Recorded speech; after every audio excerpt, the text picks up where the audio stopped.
భక్తుల విశ్వాసాలకు అనుగుణంగా సంస్కృతి సంప్రదాయాలు పెంపొందే విధంగా రాష్ట్ర ప్రభుత్వం పండుగల సందర్భంగా ఏర్పాట్లను చేస్తోందని ప్రభుత్వ విప్ వేములవాడ ఎమ్మెల్యే ఆది శ్రీనివాస్ అన్నారు. మాఘ అమావాస్య సందర్భంగా సిరిసిల్ల జిల్లా కేంద్రంలో నిర్వహిస్తున్న గంగా భవానీ మడలేశ్వర స్వామి రామప్ప రామలింగేశ్వర స్వామి జాతర నిర్వహిస్తుండగా ఆది శ్రీనివాస్ గంగా భవానీ ఆలయానికి చేరుకొని ప్రత్యేక పూజలు నిర్వహించి మాట్లాడారు. ముఖ్యమంత్రి రేవంత్ రెడ్డి సారథ్యంలో సమ్మక్క సారలమ్మ జాతరకు భక్తుల రద్దీకి అనుగుణంగా ఏర్పాట్లు చేయడం, అలాగే జిల్లాలో దక్షిణ కాశీగా పేరుగాంచిన వేములవాడ రాజన్న ఆలయంలో మహాశివరాత్రి వేడుకలకు భక్తుల రద్దీకి అనుగుణంగా ఏర్పాట్లు చేయడం జరుగుతుందని అన్నారు.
సిరిసిల్ల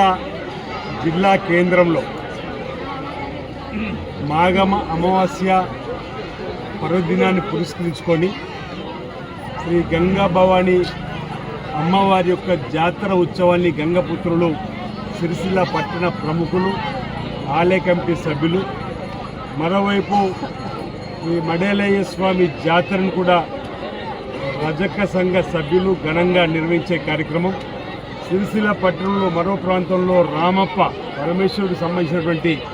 జాతర ఉత్సవాలు ఈరోజు ఘనంగా నిర్వహించుకునే క్రమంలో ఈ జిల్లాలోనే నాయి బ్రాహ్మణులకు సంబంధించిన సోదరులు, అదేవిధంగా ఇదే జిల్లాలో మామిడిపల్లి శ్రీ సీతారామచంద్ర స్వామి ఆలయంలో కూడా అంగరంగ వైభవంగా వేములో రాజన్న ఆలయం పక్షాన జరిగేటువంటి జాతర ఉత్సవాలు కూడా వేలాది మంది భక్తులు తరలివచ్చే కార్యక్రమం.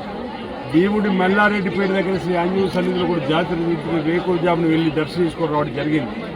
మన సనాతన సాంప్రదాయాల్ని కాపాడుకుంటూ మన హైందవ సంస్కృతిలో ప్రతి ఏటా కూడా కళ్యాణోత్సవాలు, బ్రహ్మోత్సవాలు, జాతరలు ఇవన్నీ కూడా లోక కళ్యాణం జరగడానికి కోసం మా ప్రాంతానికి ఎలాంటి కీడు రాకుండా చూడు తల్లి తండ్రి అని చెప్పి ఈ జాతరల ద్వారా మన సంతృప్తి పరిచేటువంటి కార్యక్రమాలను మన భారతదేశమే ప్రపంచ దేశానికి ఒక ముఖద్వారంగా అయింది. హైందవ సాంప్రదాయాన్ని సంస్కృతిని కాపాడుకుంటూ ముందుకు పోతున్న తరుణంలో మన వేదాలను కూడా మన సంస్కృతి సాంప్రదాయాలను కూడా ఇతర దేశాల వారు కూడా ఇప్పుడిప్పుడే అనుకరించేటువంటి విధానంలో ఉన్నటువంటి దాన్ని మనం ఈ తరం ప్రజలు కూడా ఈ సాంప్రదాయాన్ని అందించేటువంటి క్రమంలో వేకోజాముండే వేలాది మంది ప్రజలు భక్తులు బారులు తీరి ఆ అమ్మవారిని స్వామివారిని దర్శించుకొని తరించే విధంగా ఆశీస్సులు అందుకునే విధంగా ఈ కార్యక్రమాలు నిర్వహణ జరగడం గొప్ప అనుభూతినిస్తుందనే మాట సందర్భంగా తెలియజేస్తుంది. ఈరోజు ప్రభుత్వాలు కూడా ఆలయాలకు వచ్చేటువంటి భక్తుల కోసం మెరుగైనటువంటి సేవలు, మెరుగైనటువంటి కార్యక్రమం అందించే విధంగా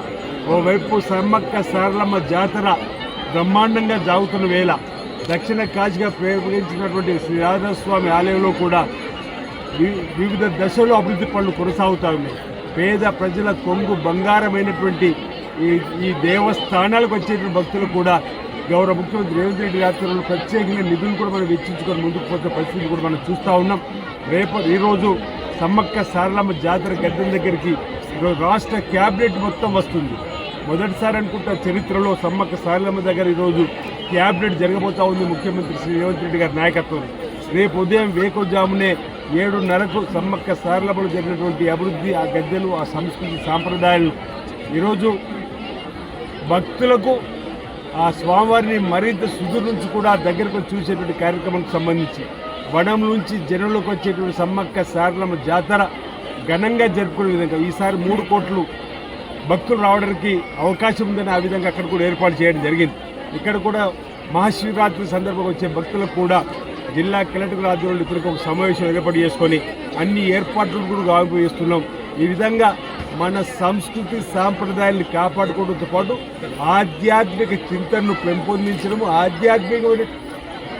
ఆధ్యాత్మికమైనటువంటి ఒక భావనను కొనసాగించే క్రమంలో ప్రభుత్వాలు కూడా సహకరిస్తూ చెప్పినటువంటి భావన సందర్భంగా వ్యక్తం చేస్తూ ఈరోజు జిల్లా కేంద్రంలో చక్కటి ఏర్పాటుతోని మరి ఇక్కడ గంగపుత్రులు, అక్కడ మడేలాయ స్వామి సంబంధించిన దగ్గర రచక సోదరులు, నాయి బ్రాహ్మణులు రామప్ప దగ్గర ఏర్పాట్లను సమన్వయం చేసుకొని చక్కగా ఏర్పాట్లు చేసి వచ్చేటువంటి భక్తులకు స్వామివారి దర్శనం, అమ్మవారి దర్శన భాగ్యాన్ని కలిగించేసినందుకు మా వైపు నుంచి వారికి కూడా ప్రత్యేకంగా అభినందనలు అందజేస్తూ ఈ సందర్భంగా ఇక్కడ గంగభవాని అమ్మవారిని, మడేశ్వరయ్యని, రామప్పను, ఆ పరమేశ్వరుని వేడుకుంటున్న చక్కటి ఆశీస్సులు ఈరోజు వచ్చి దర్శించుకునే వారికి అందిస్తూ ఈ ప్రాంతానికి ఎలాంటి కీడు రాకుండా చూస్తూ సకాలంలో చక్కటి వర్షాలు బ్రహ్మాండంగా కురిసేలు చేసి పాడి పంట బ్రహ్మాండంగా పండి రైతు వర్గంతో పాటు అన్ని వర్గాలతో సుఖమయ జీవితంతో ఆనందమయ జీవితంతో అస్తిత్వంతో ఆయుర్వేదంతో ఉండేలా దీవించి తండ్రి తల్లిని వేడుకుంటూ అందరికీ సిరిసిల్ల జిల్లా కేంద్రంలో జరుగుతున్నటువంటి ఈ పలు జాతరల సందర్భంగా శుభాకాంక్షలు తెలియజేస్తా ఉన్నాను.